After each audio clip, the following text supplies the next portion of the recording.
de poder ter essa oportunidade que a espiritualidade me dá, de ser um simples transmissor da mensagem de Jesus, da mensagem do Cristo, e falar através da mensagem sobre a visão espírita, que é a doutrina a qual nós abraçamos, mas que o centro da nossa doutrina, ela está centrada exatamente nas palavras do Cristo. Os Espíritos nos trazem as mensagens, deram a Kardec a missão de codificar o Espiritismo e nos trouxeram essas mensagens. Mas Cristo, há 2000 anos ou mais, nos deu a felicidade de estar aqui entre nós para deixar registrada toda a mensagem que o nosso Pai Maior já havia nos trazido por todos os outros, mas que nós não conseguimos captar. Obrigado. E Cristo veio e nós continuamos a não entender, continuamos não captando as mensagens, e Ele, com sua sabedoria, com a sua paciência, nos trouxe, nos deixou registrado, através das parábolas, através de simples 3 anos, em que Ele passou, deixando a sua missão, em que convocou os apóstolos e saiu pregando. Quando Ele nos dá esse tema, dai de graça o que de graça recebestes, Ele está convocando os apóstolos à missão dos 12, para que as pessoas pudessem compreender, pudessem entender e perceber que aquilo que nós recebemos do nosso Pai é uma graça, e esta graça devemos também retransmitir, passar aos outros aquilo que de graça recebemos. Kardec, quando nos traz o Evangelho segundo o Espiritismo, coloca esse capítulo, dai de graça o que de graça recebeste, e divide ele em 4 partes. Divide ele em 4 temas. O primeiro, o dom de curar. O segundo, preces pagas. O terceiro, mercadores expulsos do templo. E mediunidade gratuita. Se começarmos a estudar, começamos a analisar, que é o que hoje estamos fazendo aqui, é um estudo. Eu digo a vocês, e que em todas as palestras que eu faço, que eu tenho a felicidade de poder ser o primeiro a estudar um tema que hoje estamos aqui juntos debatendo. A missão a qual eu tive a felicidade de poder estar hoje abraçando, não é de ser algo que venha me engrandecer, muito pelo contrário. Vem me mostrar de que eu preciso cada vez mais de estudar, preciso cada vez mais aproveitar a oportunidade que a espiritualidade está nos dando, e vir até uma casa, e vir até um centro espírita, para poder ser um simples transmissor da mensagem do Cristo. Mas que antes que eu venha utilizar o meu corpo físico para poder transmitir as palavras, eu tenho que estudar, eu tenho que ler. E nesta leitura, nesse estudo, eu vou encontrando e vou conhecendo exatamente aquilo que Cristo quis deixar, quis marcar. E eu hoje venho falar de graça ao que de graça recebestes, pois nós estamos vivendo uma época em que os meios de comunicações estão nos dando muitas oportunidades para podermos transmitir, para podermos falar ao mundo todo, em milésimos de segundo, a nossa palavra, a nossa voz, ela ecoa em todo o planeta. Só que, em muitos momentos, nem sempre esta mensagem ela é transmitida ou ela é levada da maneira como Cristo fez. Pois Cristo, a todo instante, Ele simplesmente nos deu o amor. Ele não teve um outro objetivo a não ser trazer o amor. Tanto que as últimas palavras de Cristo, Pai, perdoai-os, porque eles não sabem o que fazem. Isto é uma prova maior do amor incondicional que Cristo tinha por todos nós. Então, hoje, quando estamos tendo essa oportunidade de podermos falar aqui dentro desta casa, vocês estão aqui comigo, como disse a nossa irmã, estamos recebendo essa energia, estamos vivendo aqui dentro, neste momento, um mundo à parte do que acontece aí fora, mas nós podemos fazer com que este mundo esteja dentro de nós a todo instante aonde nós formos. Pois estamos recebendo de graça esta bondade e podemos também levar para onde formos de graça esta bondade. O dom de curar. A Tânia me disse que hoje é um trabalho que é feito aqui exatamente para a cura, para o tratamento. Quantas e quantos de nós viemos dentro de uma casa espírita buscando pela cura física, pela cura de algum mal que está nos atacando. E em muitos momentos, esse sofrimento nos causa muita tristeza, muita dor. Mas tenhamos a certeza de que Deus, nosso Pai, em momento algum, Ele tem a intenção ou faz isto para nos prejudicar, para maltratarmos, muito pelo contrário. Muitas vezes nós precisamos de sinais para que possamos perceber o quanto somos grandiosos. E às vezes nós só conseguimos compreender os sinais quando nós somos literalmente tocados. Não adianta recebermos emanações, vibrações, pois ainda na nossa pequenez só conseguimos perceber quando realmente somos tocados. E às vezes esse toque significa algo um pouco mais forte, então nós precisamos buscar exatamente a cura.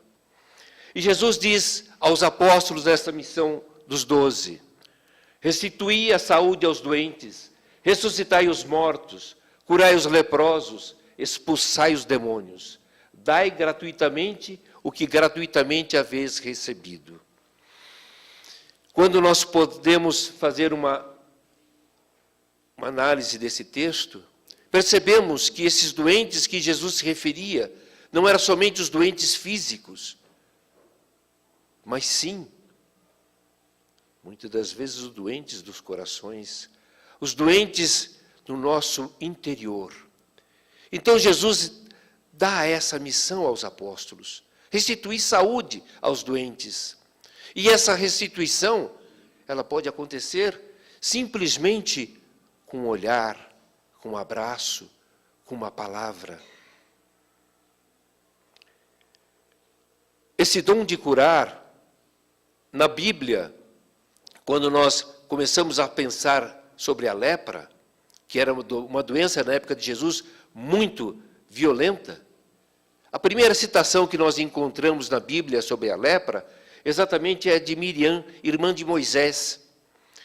Moisés, conversando, recebendo as emanações, recebendo as mensagens de Deus, a sua irmã sente inveja dele porque ele estava sendo agraciado com aquela mensagem, com aquelas palavras, e ela sente inveja.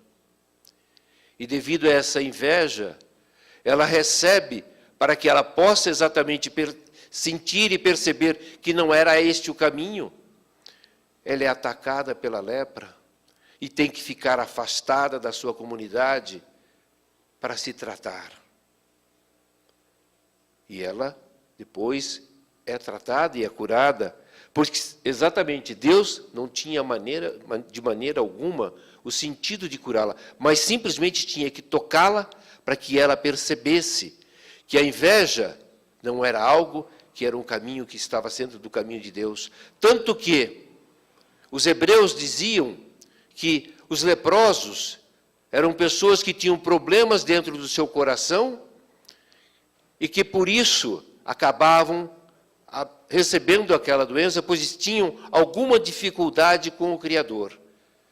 Eles entendiam que exatamente em função de que não existia uma comunicação de forma tranquila com o Criador, então eles eram tocados e recebiam e acabavam ficando leprosos, para que através da doença eles pudessem analisar e pensar e ver e poder exatamente voltar a ter um contato com Deus. Kardec nos coloca no livro dos Médiuns, no capítulo 14, questão 175, diremos apenas que este gênero de mediunidade consiste principalmente no dom que possuem certas pessoas de curar pelo simples toque, pelo olhar, mesmo por um gesto, sem o concurso de qualquer medicação. O dom da cura, ele acontece. Aquela pessoa que tem essa felicidade de ter esse dom, ele pode exatamente fazer essa cura com um toque de mão, com um olhar. Mas, eu particularmente, não sei se é porque, creio talvez que seja um dom que eu recebi, o poder, não o poder, mas de poder falar e ser um transmissor, eu creio que também uma palavra amiga, uma palavra colocada na hora certa, ela também tem o poder de curar. Um abraço, um olhar. Então, quando nós pedimos a cura, quando nós pedimos a cura dos nossos problemas, a cura das nossas doenças físicas, a cura dos nossos problemas psíquicos, nós temos que permitir que sejamos exatamente tocados, que sejamos exatamente abraçados, pois nós só podemos receber aquilo e que permitimos que possa chegar até nós. Quantos e quantas pessoas hoje aqui perto estão também, talvez com problemas semelhantes aos nossos, ou até com mais complexidades, mas estão nas suas casas, estão nos bares, estão nos seus lugares, pois além de não ter chegado a hora deles, também não se permitiram, se abriram para que pudesse receber. Então, que nós tenhamos a consciência de que quando queremos ser curados, mas também temos que nos abrir. Normalmente dizem, né, que nós frequentamos uma casa espírita, ou qualquer lugar que a gente venha tentar se falar com Deus, é pelo amor ou pela dor. Nós podemos exatamente, quando chegamos aqui pela dor, abrir realmente o nosso coração e não somente esperar que recebamos o dom da cura, recebamos através de alguém, mas a cura começa dentro de nós. O médium, exatamente é o que diz, ele é simplesmente o intermediário, ele somente é o médium. A cura começa dentro de mim, quando eu permito, quando eu me abro para que realmente ela possa acontecer. Ressuscitai os mortos. O Espiritismo, ele acaba com a morte, através da reencarnação. Então, quando Jesus diz, ressuscitai aos mortos, ele já estava querendo nos mostrar que nós, na realidade, fisicamente deixamos de existir, mas o nosso espírito nunca morre. E através das reencarnações, Nós viemos e vamos vir exatamente para aprender. Então, uma das maravilhas do Espiritismo é exatamente essa, que ele acaba com a morte. É lógico, nós temos consciência plena e sentimos a falta daqueles que nós amamos, daqueles que nós queremos bem, quando eles voltam à pátria espiritual. Mas é simplesmente um regresso, a qual nós também um dia retornaremos. Porque até então, nós achávamos que era morte e acabava com tudo. Quantos e quantos milagres, quantas e quantas curas, e quantas pessoas Jesus ressuscitou. O caso mais emblemático é de Lázaro. Ele só quis deixar isso como um exemplo de que era fato. E ele dizia, vós podeis fazer isso e muito mais. Então eu posso ter a certeza de que quando o meu corpo físico deixar de estar aqui, eu continuarei existindo através da minha espiritualidade. As preces pagas. Disse Jesus, não façais que vos paguem as vossas preces, não façais como os escribas, que a pretexto de longas preces devoram as casas das viúvas. Quando Kardec coloca esse tópico dentro desse capítulo, uma das coisas que aconteciam muito naquela época é que a Igreja Católica, com toda a sua força, ela continuava fazendo com que as pessoas pudessem comprar um pedacinho do céu, comprar uma cura, comprar algo através de uma prece. E o que era pior, que esta prece era feita por outras pessoas que sabiam conversar, falar, diziam que sabiam falar com Deus. Só que a prece, como diz, é um ato de caridade, é um arrobo do coração. Cobrar alguém que se dirige a Deus por outrem é transformar-se em intermediário assalariado. Quer dizer, se eu venho fazer a prece para o outro, eu quero dizer que então eu estou recebendo um salário para poder realizar uma prece. Que sentido tem esse? Pois isto não é uma profissão.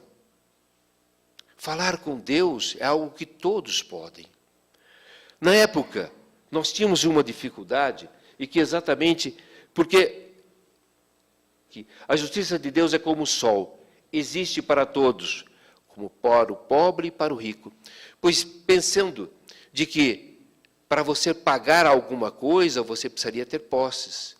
Então, somente os ricos da época é que poderiam serem beneficiados, somente os ricos poderiam ter a graça de conversar com Deus.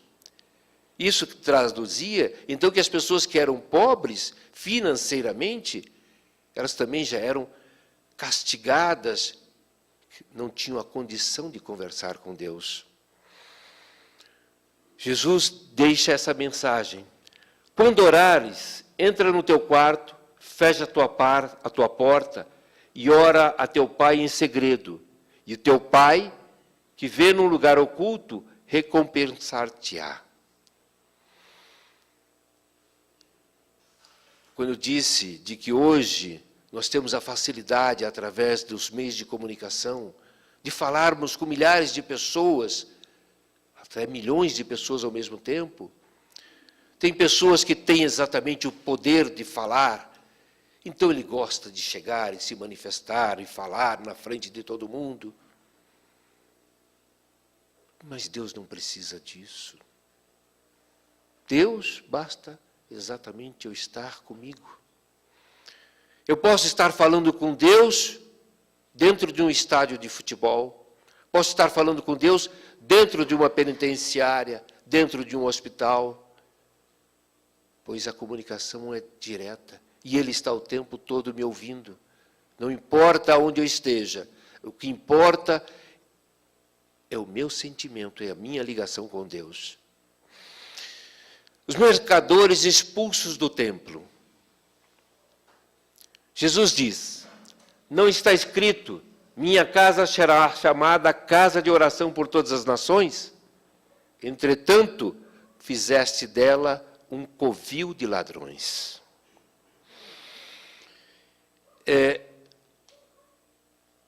Peço a permissão a vocês de dar uma coisa bem pessoal. Meus pais eram presbiterianos e eu tive a felicidade de nascer em um lar evangélico. E, durante um bom tempo, frequentei a igreja. E eu me lembro muito bem que uma das coisas que sempre me marcou, na época ela tinha escola dominical, isso dos 7 anos, 8 anos, e o que me marcou foi exatamente esse trecho na Bíblia, os mercadores expulsos do templo. Por quê? A maneira como o professor da escola dominical passava, ele fazia uns exemplos, uns gestos. Então, eu tinha aquela imagem de Jesus com chicote batendo, né? A princípio, eu pensava, poxa, Jesus ficou bravo mesmo, né? Então, eu carreguei isso durante muitos anos na minha cabeça. E o mais interessante é porque eu achava que com isso, bom, se Jesus ficou nervoso, se eu também ficar nervoso, vai ser normal. Mas por quê? Porque eu queria humanizar Jesus.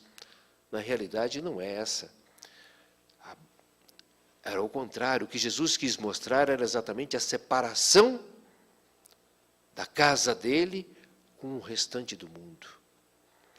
Pois, a Tânia estava me contando, começou um trabalho na casa dela, na garagem, com 4, 5 pessoas, e foi, e veio, e hoje está aqui.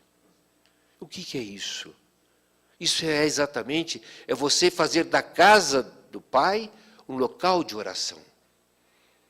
E não transformar simplesmente num grande comércio. Lógico, necessitamos de dinheiro para pagar a luz, para pagar o aluguel, para pagar as cadeiras. Isso é natural em qualquer lugar. Mas para isso existe exatamente a questão das pessoas fazerem de coração aberto. E não pura e simplesmente, se eu der isso, eu vou ganhar aquilo, se eu fizer aquilo, eu vou receber isso. Começa exatamente a existir a barganha em cima com Deus. Quer dizer, ó Deus, eu vou te dar isso, você vai me dar aquilo. Você acha que Deus necessita disso?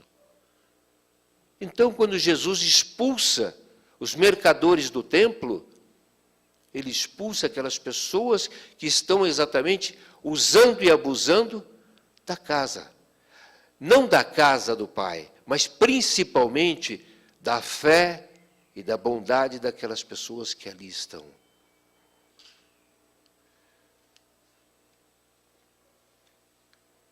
Deus não vende a sua bênção, nem o seu perdão e nem a entrada no reino dos céus.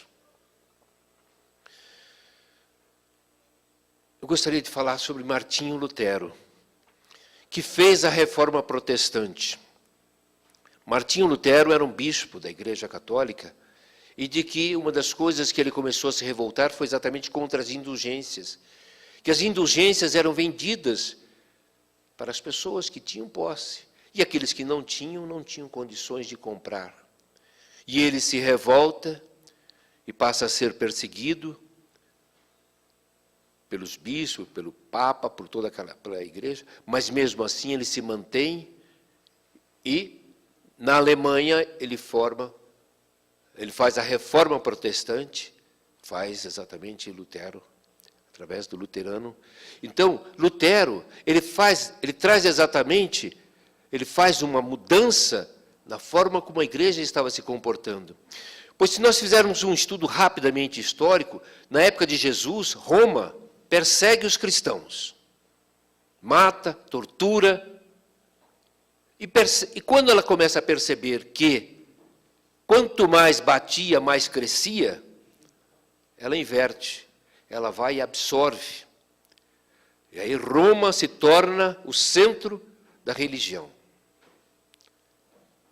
E passa o tempo, aí começa a fazer também o quê? Através da religião, começa a ter a Inquisição, começa a matar. Até hoje temos as guerras santas, em nome de Deus, em nome de Jesus, se mata. E o que Lutero exatamente quis nos trazer foi, através da reforma protestante, algo que é muito importante. Ele traduz o Evangelho para a língua local. Pois o Evangelho antigamente era somente em latim. Então, como poucas pessoas tinham conhecimento do latim, então a maioria das pessoas, como muitas até hoje, repetiam simplesmente aquilo que os padres falavam, mas não compreendiam aquilo que estavam dizendo. E quando Lutero faz exatamente essa reforma e faz a tradução da Bíblia para a língua alemã, e que começa depois a se traduzir para todo o restante do mundo, além de tudo, ele ajuda a promover a educação do povo. E hoje uma das coisas que nós podemos pensar bem, que a educação exatamente é que nos leva a ter a luz. Pois eu só posso ler através da educação que eu recebi. Então, nós começamos a perceber que isso é um preparo para todas as outras etapas. Que aí, quando nós chegamos também no iluminismo, que acontece na França, que é onde exatamente Kardec também está presente naquele momento, e traz até nós exatamente a doutrina espírita, à luz do Evangelho. Ele nos traz o Evangelho segundo o Espiritismo, que ele traz exatamente, faz o quê? Ele também faz uma tradução do Evangelho segundo a segunda leitura da doutrina espírita. No Livro dos Espíritos, na pergunta 624, Kardec pergunta: qual é o caráter do verdadeiro profeta? Os Espíritos respondem: o verdadeiro profeta é um homem de bem, inspirado por Deus. Podemos reconhecê-lo por suas palavras e por suas ações. Deus não se serve da boca do mentiroso para ensinar a verdade. Pois além da palavra, uma das coisas que realmente prova e que mostra quem é o verdadeiro profeta, um dos profetas, é a ação. Pois é fácil, que nem eu estou aqui, usando a palavra. Mas eu saio daqui, na primeira esquina, eu tomo uma fechada, já elogio a família, o vizinho e todo mundo. Que ação é essa? Que sentimento é este que eu carrego? Então, não adianta pura e simplesmente eu ter a facilidade de falar, ou ter a facilidade de ler e de entender os textos, e se as minhas ações, elas não correspondem àquilo a qual eu estou professando, aquilo que eu estou falando. Pois é muito fácil nós aqui dentro sermos irmãos, sermos amigos. Agora, a grande dificuldade é nós termos exatamente, levarmos esse mundo que está aqui dentro e que nós estamos recebendo de graça dentro de nós, para o nosso local de trabalho, para, às vezes, dentro da nossa família, que é o lugar onde mais nós exatamente recebemos as provações para podermos crescer. Nos lugares onde nós encontramos pessoas com muito mais dificuldades e que, através, às vezes, da forma agressiva delas, estão nos pedindo socorro. E que socorro? Que a gente tenha uma atitude digna. Não é pura e simplesmente ter dó, mas é ter uma postura em que a pessoa possa começar a olhar e perceber que algo pode ser diferente e não simplesmente somente aquela forma como ela vivia naquele mundo. E aí nós chegamos em mediunidade gratuita. Para mim não existe uma figura que mais demonstre exatamente a mediunidade gratuita do que Chico Xavier. O que diz no nosso Evangelho, nesse texto, é que receberam de Deus um dom gratuito, o de serem os intérpretes dos Espíritos. Mediunidade gratuita. Ser médium não nos traz nenhum privilégio, muito pelo contrário. Nos traz uma grande oportunidade de vivenciarmos uma situação que temos uma grande responsabilidade de sermos os intérpretes daquilo que os espíritos querem transmitir às pessoas. E o médium não é simplesmente somente aquele que tem um dom da cura, não é somente aquele que tem um dom do passe, aquele que tem um dom da palavra. Aquela pessoa que está ali na porta recebendo as pessoas é um grande médium. Pois não dizem que a primeira impressão é a que fica? Agora imagine uma pessoa que veio aqui pela primeira vez, chegar na entrada da casa, ao invés de receber um sorriso, um seja bem-vindo, receber, o que foi? Pode entrar. Como é que a pessoa já vai se sentir? Não que devamos fazer isso de forma falsa, pura e simplesmente de cortesia, pura e simplesmente como uma imagem, não fazermos de coração. Pois é assim que o nosso Mestre nos recebe, o tempo em todo. Por isso, que ele diz, dai de graça o que de graça recebeste. A mediunidade séria não pode ser e não será nunca uma profissão. Com todo respeito a muitos e muitos médiuns, a muitas pessoas que acabam exatamente fazendo da mediunidade uma forma, às vezes até de viver. Mas algo que é valioso, não existe nenhuma mediunidade sem o concurso dos espíritos. E o espírito, ele não vem aqui pura e simplesmente porque eu vou até lá buscá-lo. Ele vem de lá para cá. Como dizia Chico Xavier, o telefone toca só de lá para cá. Não adianta eu ficar ligando para lá. Então, eu não posso transformar a minha mediunidade pura e simplesmente numa profissão.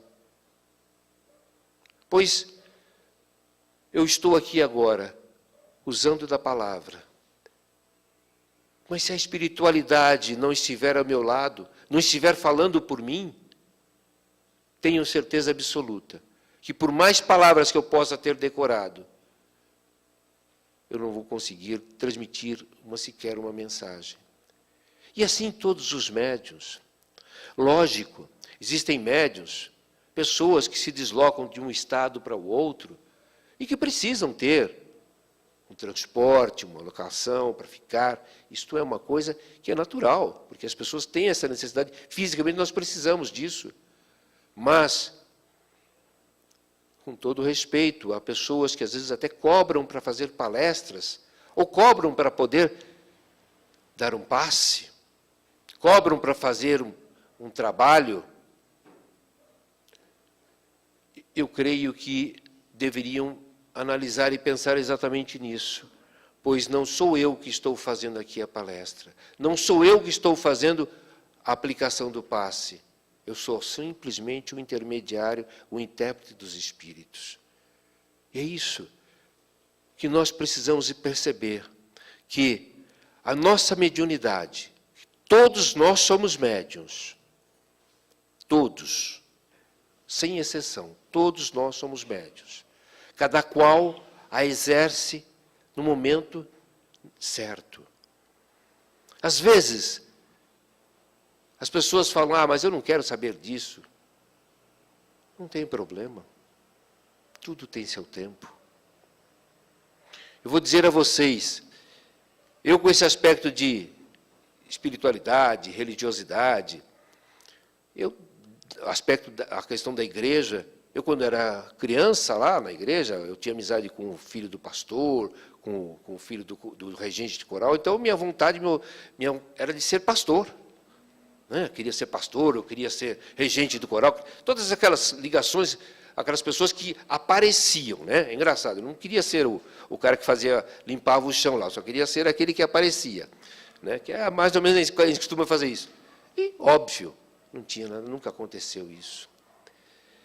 E aí, quando eu deixei de frequentar a igreja, fui fazendo uns trabalhos, tive a felicidade de trabalhar em rádio, não fazendo locução também, mas eu fazia outras coisas, uma série de atividades, e dentro do rádio eu conheci quase todas as seitas religiosas, quase todos os caminhos religiosos.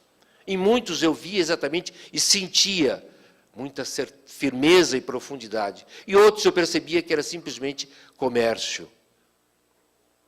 Isso para mim foi uma dádiva muito grande, pois eu tive a oportunidade de conviver e viver exatamente isso e de saber filtrar. E o mais interessante, aí quando eu comecei a me interessar mais por espiritualidade, eu fui por um outro caminho, eu conheci Umbanda, conheci mais ao lado exatamente de Umbanda, e eu tinha uma época que eu tinha uma vontade enorme de incorporar, eu via as pessoas lá girando, incorporando, eu comecei a frequentar e comecei a fazer isso, era louco para fazer, comecei a entrar na corrente, fazer um monte de coisa. Levei 7 anos. Quando eu já tinha desistido, não é meu caminho, não é esse, não, vou para o outro lado, aí pronto. Porque não era quando eu queria, era quando eu estivesse preparado. Como também a mesma coisa. O dia que eu deixei de frequentar uma casa, um centro de Umbanda, depois de mais de 20 anos, foi também um momento em que eu me senti preparado para deixar. Pois tudo aquilo que eu já tinha que aprender ali, eu aprendi.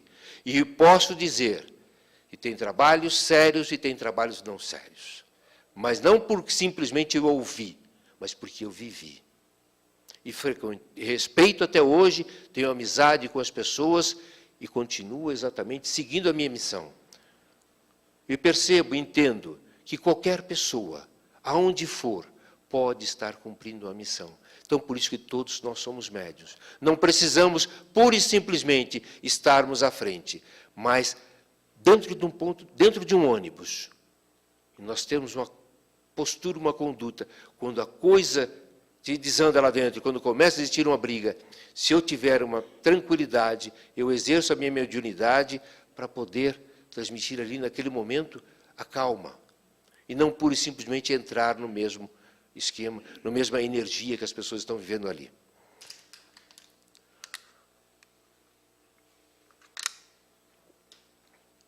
Chico Xavier, ele foi autor de mais de 400 livros, e ele realmente considerava, ele dizia, que ele doava todos os direitos autorais a instituições espíritas, pois ele se considerava exatamente isso, que ele era o mero intermediário e os verdadeiros autores eram os espíritos desencarnados. Ele recebeu, durante a sua vida, vultuosos donativos. Foi agraciado com várias heranças. E todas elas, ele doava para instituições, doava para hospitais, doava para casas. Ele recebeu uma herança em que ele doou para a Federação Espírita Brasileira, que havia comprado todo o maquinário para montar a gráfica. Estava em dificuldades financeiras, óbvio. E ele doou todo aquele dinheiro exatamente para que fossem pagos todos os equipamentos. Chico tem uma história que é sobre a injeção de ouro. Vou tentar ser bem rápido. O pai dele estava muito doente. E na época, só trabalhava o pai e o Chico Xavier. Era uma família grande, eram mais 9 irmãos. Ele com toda a dificuldade que viveu, e já naquela época que o pai estava adoentado, e o pai dele era vendedor de bilhetes, então necessitava de andar. E o pai dele estava com um problema que não conseguia andar. E ele ficou acamado, e ele teve que tomar uma injeção que se chamava, na época, injeção de ouro. Pois o ouro era pelo valor que ela tinha. A família ganhava, na época, 300 réis, e a injeção custava 200 e tantos réis. E ele tinha que tomar uma por mês. E iam aplicando. E nessa época, os livros de Chico começaram a serem divulgados, e como a gente usa a expressão, explodiu, né? A coisa começou a acontecer. Então, o nome de Chico começou a ser falado no Brasil inteiro, e os livros, principalmente aquele Brasil, Pátria do Evangelho, estava vendendo muito. E foram falar a Chico: olha, o teu livro está sendo o maior sucesso. E o pai ali deitado na cama ouviu tudo aquilo, né? E ouviu o comentário e tudo. Aí quando as pessoas que conversaram com o Chico saíram, o pai falou assim, o pai do Chico disse a ele: Chico, por que você não fala com os espíritos aí para eles ajudarem você a escrever um livro para nós? O Chico, como assim escrever um livro para nós? Você escreve um livro para nós. Aí o Chico disse para o pai, não escrevo o livro, não sou eu que escrevo o livro, eu não posso escrever o livro para nós. Porque o livro é para os pobres, é para as pessoas que têm necessidade, é para as pessoas que estão passando por dificuldades. E aí o pai de Chico disse, e você quer dificuldade maior do que a nossa, que nós estamos vivendo agora? Quase não tendo o que comer, toda a nossa receita está indo para esse meu tratamento. Será que os espíritos não percebem isso também, das nossas necessidades? E Chico ficou triste, constrangido, com os olhos cheios de lágrimas, e disse, os livros não são meus, pai, os livros são dos espíritos. Então, por maior a dificuldade que Chico passou, ele em nenhum momento ele deixou de ter exatamente o desprendimento dos bens materiais. Pois Chico, ele tem um tesouro, que é a consciência em paz. Da missão que ele teve que cumprir, ele cumpriu de uma forma usando a sua mediunidade gratuita. Ele seguia rigorosamente a recomendação de Jesus, dai de graça o que de graça recebeste.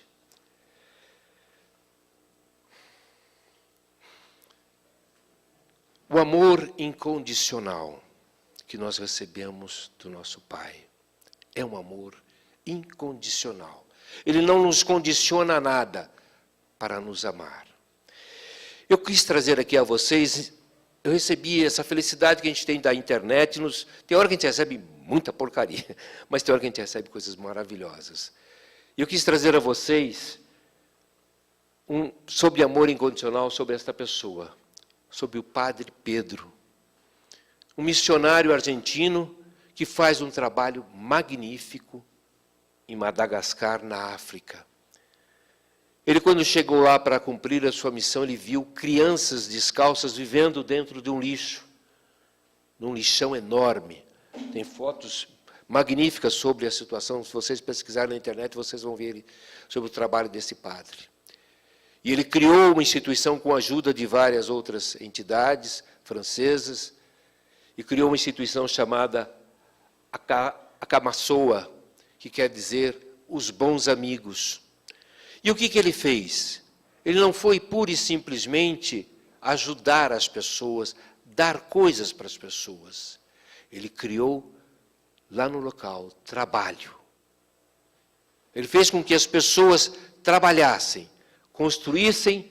Aqui tem a foto dele em cima do lixão com as crianças, e aquela ali ao lado são as fotos das casas. Ele fez com que as pessoas aprendessem e fizessem, desde o tijolo até o telhado. As pessoas construíram as casas, as pessoas construíram empresas, elas têm trabalho. Tanto que ele coloca, juntamente com amor, respeito e oração, minha proposta tem 3 pilares, que são educação, trabalho e disciplina. Nós temos que fazer exatamente isso, ter trabalho, educação e disciplina. Não pura e simplesmente acharmos que Deus tem que me dar, o governo tem que me dar as coisas. Eu sou aqui um coitadinho, eu tenho que estar esperando. E ele realmente transformou, ele deu dignidade para aquelas pessoas.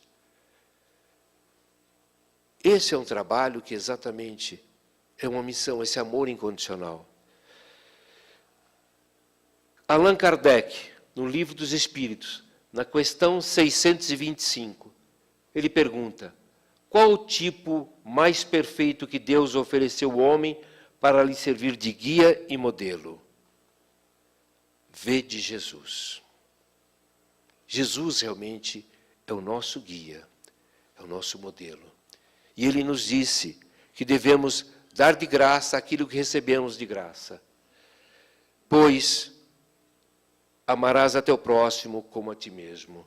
Boa noite a todos e muito obrigado.